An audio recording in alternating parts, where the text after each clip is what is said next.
நீங்கள் சிதறுண்டு அவனவன் தன் இடத்துக்கு போய் என்னை தனியே விட்டுவிடும் காலம் வரும். அது இப்பொழுதே வந்திருக்கிறது. அடுத்த வார்த்தை, ஆனாலும் நான் தனித்திரேன். நீங்க எல்லாம் என்ன தனியா விட்டு போயிருவீங்க, ஆனாலும் நான் தனித்திரேன், அப்பா என்னோடு கூட இருக்கிறா.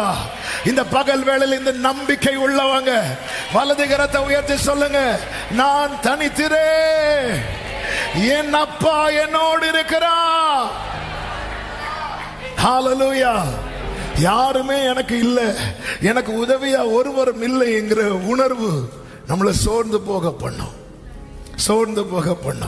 புலம்பல் 1:2 சொல்லப்பட்டிருக்கிறது, ராக்காலத்திலே அவள் அழுது கொண்டிருக்கிறாள், அவளுடைய கண்ணீர் அவள் கன்னங்களில் வடிகிறது, அவளுடைய நேசர் எல்லாருக்குள்ளும் அவரை தேற்றுவார், ஒருவரும் இல்லை.